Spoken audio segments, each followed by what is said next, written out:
من يهده الله فلا مضل له ومن يضلل فلا هادي له ونشهد أن لا إله إلا الله وحده لا شريك له ونشهد أن محمدا عبده ورسوله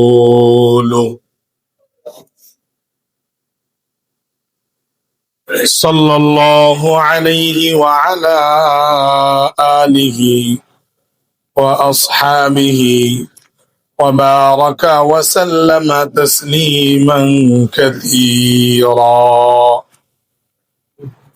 أما بعد فأعوذ بالله من الشيطان الرجيم. بسم الله الرحمن الرحيم.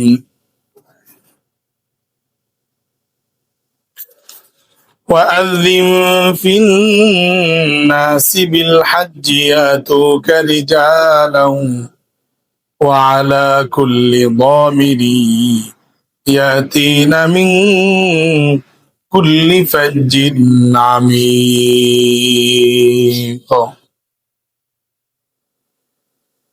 وقال رسول الله صلى الله عليه وسلم إن الركن والمقام ياقوتتان من ياقوت الجنة طمس الله نورهما ولو لم يطمس نورهما لأضاءتا ما بين المشرق والمغرب أو كما قال عليه الصلاة والسلام. اللهم صل على محمد وعلى آل محمد كما صليت على إبراهيم وعلى آل إبراهيم إنك حميد مجيد.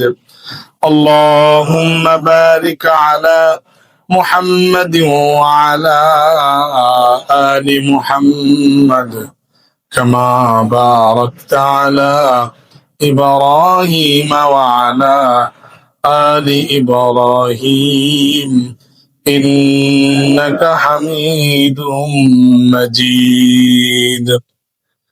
سبحانك لا علم لنا إلا ما علمتنا إنك أنت العليم الحكيم. ربي زدني علما رب اشرح لي صدري ويسر لي أمري واحلل عقدة من لساني يفقه قولي. আলহামদুলিল্লাহ, রব্বে কাবার দরবারে অসংখ্য গণিত শুকরিয়া, যিনি আমাদেরকে ওনার মহান হুকুম জুমার সালাত আদায় করার জন্য আগে ভাগে মসজিদে নিয়ে এসেছেন। সেই জন্য আমরা কালিমাত শুকুর আদায় করি আলহামদুলিল্লাহ।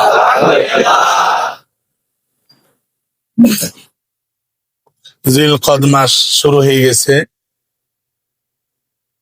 হজের মাস। শাওয়াল, জিলকদ, জিলহজ, হজের মৌসুম চলতেছে। মুসলমানদের গুরুত্বপূর্ণ একটি ইবাদত। ইসলামের 5টি রুকন স্তম্ভ ভিত্তি থেকে অন্যতম একটি হজ আদায় করা।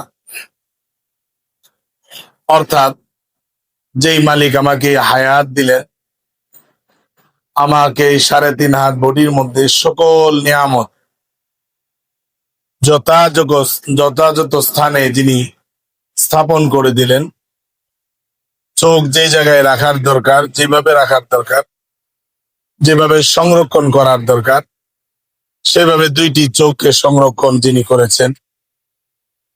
ঠোঁটগুলা যেভাবে তৈরি করা দরকার, জিহ্বাটা যে কোয়ালিটি আর মান দিয়ে তৈরি করা দরকার ওইভাবে করেছেন।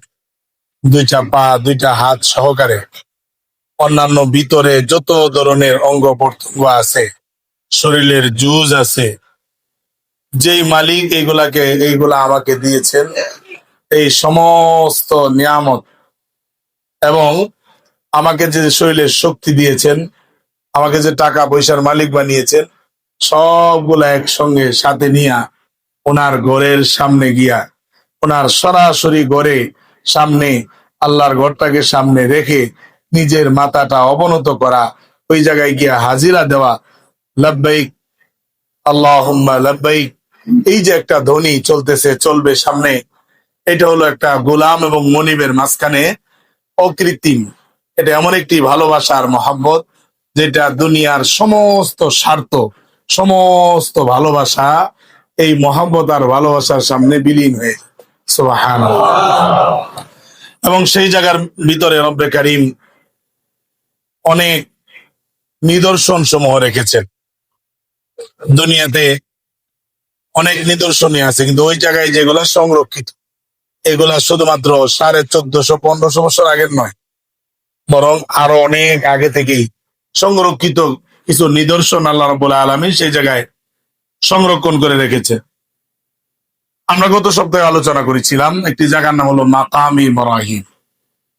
গত বছর হাজরে আসওয়াদ সম্পর্কে আলোচনা হয়েছিল, দীর্ঘ আলোচনা গত বছর। আমরা এই সপ্তাহে আলোচনা করব মাকাম ইব্রাহিম সম্পর্কে কিছু আলোচনা, আর সামনেও যদি কিছু আলোচনা করতে পারি চেষ্টা করব। মা তাওফীকি ইল্লা বিল্লাহ। সুনানে তিরমিজির 878 নম্বর হাদিসের বর্ণনা, 878। আব্দুল্লাহ ইবনে আমর রাদিয়াল্লাহু তাআলা আনহু থেকে বর্ণিত, তিনি বলেন, সামিআতু রাসূলুল্লাহি সাল্লাল্লাহু আলাইহি ওয়াসাল্লাম ইয়াকুলু ইন্নার রুকনা ওয়াল মাকামা ইয়াকুতাতান মিন ইয়াকুতিল জান্নাহ ওয়া মাসাল্লাহু নূরাহুমা ওয়ালাউ লাম ইয়াতমিস নূরাহুমা লাআদাআতা মা বাইনাল মাশরিকি ওয়াল মাগরিব। হযরত আব্দুল্লাহ ইবনে আমর রাদিয়াল্লাহু তাআলা আনহু থেকে বর্ণিত, তিনি বলেন, রাসূলুল্লাহ সাল্লাল্লাহু আলাইহি ওয়াসাল্লাম বলেছেন, রাসূলুল্লাহ সাল্লাল্লাহু আলাইহি সাল্লামকে উনি বলতে শুনেছেন। কি বলেছেন রাসূলুল্লাহ? ইন্নার রুকনা ওয়াল মাকাম, রুকনে ইয়ামানি, মাকাম মানে মাকাম ইব্রাহিম, এই দুইটা ইয়াকুতাতান, দুইটা পাথর, দুইটা কি পাথর, মিন ইয়াকুতিল জান্নাহ, জান্নাতের ইয়াকুত পাথর সমূহ থেকে এই দুইটি পাথর। এদেরকে যখন প্রথম দুনিয়াতে নাজিল করা হয়েছিল, এদের এত পরিমাণে আলো ছিল, নূর ছিল, যেগুলা পশ্চিম এবং পূর্ব অর্থাৎ পুরা জাহানকে আলোকিত করার যতটুকু আলো দরকার তার চাইতে বেশি আলো এই দুইটা পাথরে আল্লাহ রাব্বুল আলামিন দিয়েছিলেন। সুবহানাল্লাহ। কিন্তু এত আলো যদি ছড়ায় তাহলে মানুষের, আল্লাহ যে বললেন ওয়াজআলনাল লাইলা লিবাসা ওয়াজআলনান নাহারা মাআশা, আমি রাত্রিকে বানাইছি আরাম করার জন্য, ঘুমানোর জন্য, এবং দিনকে বানাইছি নিজের যে সমস্ত রুজি রোজগার আছে এগুলা তালাশ করার জন্য, কাজের জন্য বানাইছেন দিন, রাতে বিশ্রাম করার জন্য। সবসময় যদি আলোকিত থাকে তো রাত কখন হবে, দিন কখন হবে। যাই হোক, আরো অনেক হিকমত আছে, হিকমতের কারণে আল্লাহ রাসূল বলেন, তামাসাল্লাহু নূরাহুমা, দুটা পাথরের আলো আল্লাহ রাব্বুল আলামিন নিষ্প্রভাব করে দিয়েছে, অর্থাৎ আলোকে বিলীন করে দিয়েছেন, আলো নেই। ওয়ালাউ লাম ইয়াতমিস নূরাহুমা লাআদাআতা মা বাইনাল মাশরিকি ওয়াল মাগরিবি। আল্লাহ রাসূল বলেন, এই দুইটা পাথরের আলো যদি আল্লাহ রাব্বুল আলামিন বিলীন না করতেন তাহলে এই দুইটার আলো পুরা দুনিয়াকে আলোকিত করে দিত। সুবহানাল্লাহ।